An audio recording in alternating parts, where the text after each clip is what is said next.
All right, buckle up for this one, because we're diving into a tale that's both chilling and, well, honestly pretty bizarre, the Brighton Trunk Murders. Yeah, and it's not just about the crimes themselves. We're talking about the 1930s, right? So we're going to kind of unpack the whole societal anxieties of the Oh, time, absolutely. the limits of what forensic science could do back then, and Right. how all of that kind of comes together to create these mysteries that people are still talking about today. Exactly. So picture this. It's June 1934. Brighton, as you know, by the sea, total getaway spot, especially if you're arriving by train, which was the thing to do back then. Right. But in the midst of all this holiday excitement, a truly sinister discovery rocks the town. Yeah, and it's a gruesome one. Railway workers at Brighton Station, they find an unclaimed trunk just sitting in the left luggage office. And it's not the fact that it's unclaimed that tips them off, it's the smell. Oh, God. Inside, they discover the dismembered torso of a young woman. And she was pregnant, which adds this whole other layer of tragedy to an already horrific situation. It's just awful. Yeah. And it gets worse, right? Because soon after, there's another discovery, this time at King's Cross Station in London. Another piece of luggage abandoned. Yeah, it was a suitcase this time. A suitcase. And it contained the victim's legs. It's like something straight out of a nightmare. No wonder the press went crazy. This wasn't just a murder. It was a macabre puzzle. So did they ever figure out who she was, this poor woman? That's the thing they didn't, and that's part of what makes this case so haunting. Even now, they called her the girl with the pretty feet, or sometimes just pretty feet because tragically that's all they had to go on. It's just heartbreaking. So with such limited information, how did the police even begin to unravel this case? I mean, where do you even start? Well, this is where the big guns come in Sir Bernard Spilsbury. Oh, right, the famed pathologist. Didn't he work on some of the most notorious cases of the era? He did. Spilsbury was a pioneer in forensic science, but even back then, his methods were, shall we say, a bit controversial. I can see how things could get murky, especially back then, with forensics still being in its early stages. What were they looking at in those days? Fingerprints? Fingerprints, definitely when they could find them. But they were also examining things like tool marks on the bones, trying to determine if the dismemberment was done with any kind of anatomical skill. And in this case, Spilsbury, he noted that it was all very clumsily done, which suggested that the killer wasn't a surgeon or a butcher, for example. So if not a professional, who? What kind of person would even poke? It's just baffling. It is, and that's what made the investigation so difficult. So who are the initial suspects? One name that immediately popped up was a local abortionist. The name was Messiah. Ah, I see.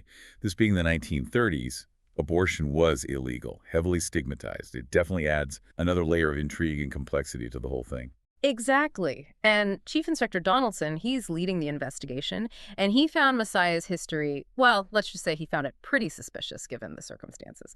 So he orders discreet surveillance on Messiah. They want to see what he's up to, who he's meeting, that sort of thing. So they were onto something. They must have brought him in for questioning, right? Well, not exactly. An officer from a neighboring district got involved, decided to confront Messiah directly. It kind of went rogue, actually. Not exactly standard procedure, which you can imagine didn't end well. Oh, boy. Yeah, it backfired spectacularly.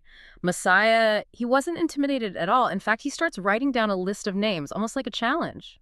The officer, who knows his name's on there now, gets spooked, backs off, doesn't even tell Donaldson right away. By the time word reaches Donaldson's superiors, well, political pressure starts mounting, and they tell him to drop it. You're kidding. They just let him go. At That's that- unbelievable. It's incredibly frustrating, especially if Messiah was involved somehow. It points to a different time, different rules maybe. But what makes it even more unsettling is that this wasn't the only time Messiah's name came up in connection with, let's say, suspicious deaths of women. There was another case, this one in London, where a woman died during one of his procedures. What happened? Nothing. He evaded prosecution again. It's just infuriating. A potential lead, a man who seems to operate in the shadows, and he's virtually untouchable. But I understand there's a connection to this case, the Pretty Feet murder, and the second Brighton Trunk murder. There is. While the Pretty Feet case remained unsolved, the investigation, all the digging and questioning, it accidentally uncovered another crime, one that would capture the public's imagination just as intensely, maybe even more so. Oh, no, this is where it gets really interesting. Tell me more about this second case and how it connects back to the first. So this second Brighton Trunk murder, it really unfolds in the shadow of the first one. At the center of it all is a young woman, Violet Kay. She was a dancer and, well, what they called back then, a woman of the night. Basically, she was involved in sex work. Ah, so we're already navigating some pretty complex social territory here, especially for the 1930s. What was Violet's story? Well, she was involved with this guy, Tony Mancini, and he was known for having a temper, a real bad one, and for using different names, aliases. Not exactly a stand-up guy. They had a very tumultuous relationship. That's putting it mildly. Were there any signs of, trouble, even violence between them before? Well, Yeah, actually, there was this huge argument right out in the open at a cafe where Mancini worked. Kay accused him of having an affair with one of the waitresses. It was a scene, let me tell you, and that was the last time anyone saw her alive. So Mancini immediately becomes the prime suspect, right? What Yeah. did he do? Try to cover his tracks? Oh, he definitely tried. Started giving away Kai's things, even sent a fake telegram pretending to be from her, saying she had gone abroad. Wow. Talk about desperate. It's almost comical how the simplest lies can be the most incriminating. But surely the police didn't fall for a telegram, did they? You wouldn't think so, would you? But here's where it gets even weirder.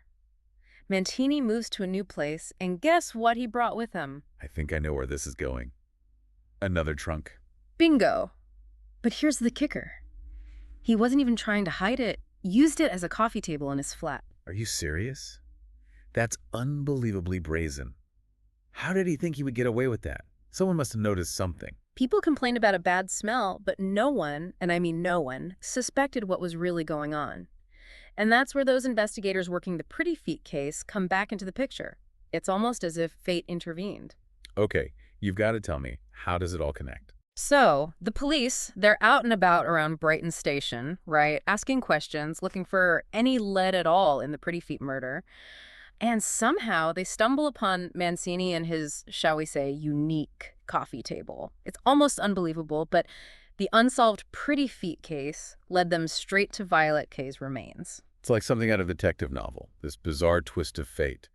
So they find the body, they've got Mancini dead to rights. This has to be an open and shut case, right? Well, you'd think so, wouldn't you? But the trial was far more complicated. The prosecution definitely had a strong case. The head wound on Kay's body, Mancini's suspicious behavior, even a handwriting expert who linked him to that fake telegram. It sounds pretty damning to me. What was Mancini's defense? Mancini's lawyer was a real piece of work, a slick operator named Norman Burkett, known for being quick-witted and extremely persuasive, especially with juries. He was a master at using social prejudices to his advantage. Oh, I see where this is going. So he basically threw Violet Kay under the bus, used her profession against her.